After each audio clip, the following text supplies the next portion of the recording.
அசிசியாரின் அர்த்தமுள்ள அருள்வாழ்வு அறிவோம். எண் 102.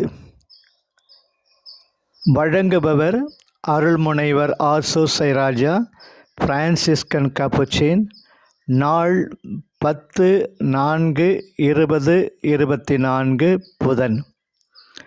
செயல்பாட்டு அருள்வாழ்வு. தன்னோடு தங்கி இருப்பவர்களை குறித்து அவருடைய கருத்து. பிரான்சிஸ் மனிதர்கள் மீது கொண்டிருந்த அக்கறையை, கரிசனையை யார் கொண்டிருக்கிறார்கள்? அவர் எப்போதும் மெய்யான இஸ்ரவேலர்களுக்காக விண்ணகம் நோக்கி மன்றாட்டுகளை ஏறெடுக்கையில் தனது நலனை மறந்து முதலில் தனது சகோதரர்களின் நலனுக்காக மன்றாட்டுகளை ஏறெடுத்தார்.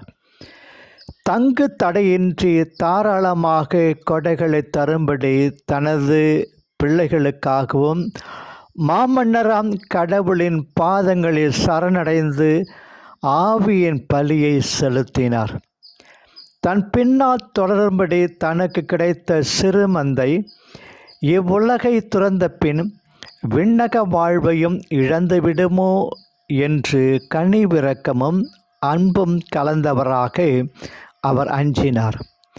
தன்னிடம் ஒப்படைக்கப்பட்டவர்களை தன்னோடு சேர்ந்து மாட்சிமை அடைய செய்யவில்லை என்றால் எதிர்காலத்தில் அவர் எவ்வித மாட்சிமையும் அற்றவராகிவிடுவார் என்று எண்ணினார்.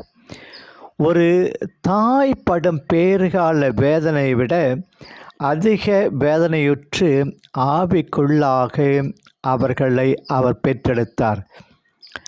அசிசியாரின் அர்த்தமிழ்கும் அருள்வாழ்வு. உடனிருப்பதும் உறவு கொள்வதும் விடுதலை அளிப்பதும் கடவுளின் செயல்பாடுகள். இவ்வாறு மக்களது வாழ்வில் செயல்படும் அவர்களது வரலாற்றில் தம்மை வெளிப்படுத்தும் அவருடைய இயல்பும் பண்புகளும் எத்தகையவை? அவரது இயல்பை மனிதர் அறிந்து கொள்ள இயலாது என்பதே இஸ்ரவேலருடைய கருத்து. ஏனெனில் அவர் தூய கடவுள், அதாவது மனிதரிடமிருந்து மிகவும் வேறுபட்டவர், அவர்களை முற்றிலும் கடந்து இருப்பவர். எனினும் அவருடைய செயல்பாடுகளில் இருந்து அவருடைய இயல்பு பண்புகளை ஓரளவு ஊகித்து நாம் அறிய முடியும். அத்தகைய பண்புகளுள் மிக முக்கியமானவை என பழைய ஏற்பாடு அழுத்தி கூறுபவை. அவருடைய அருள் அன்பும் பரிவிரக்கமுமே.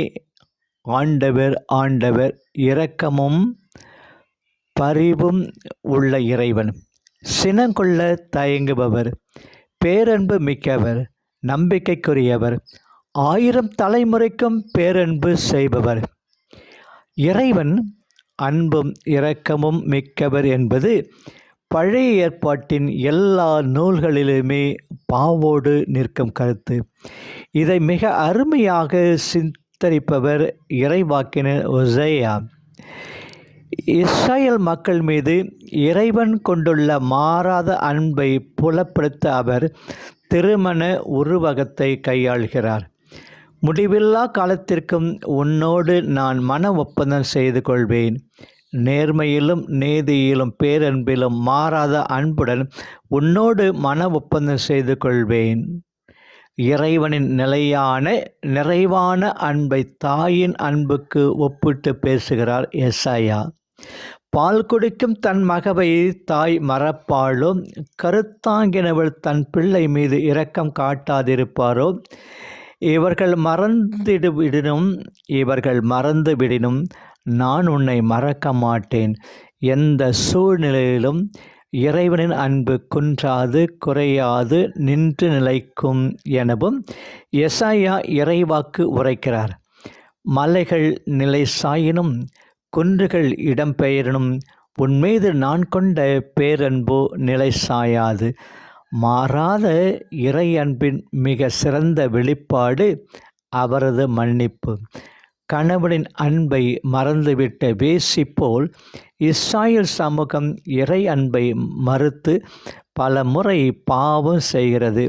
இருப்பினும் அதை கைவிடாது எப்போதும் அதை மன்னித்து ஏற்க இறைவன் ஏங்கி தவிப்பதாகவே ஓசையா கூறுகிறார். எப்ராயிமே, நான் உன்னை எப்படி கைவிடுவேன்? இஸ்ராயேலே, உன்னை எப்படி கை நெகிழ்வேன்?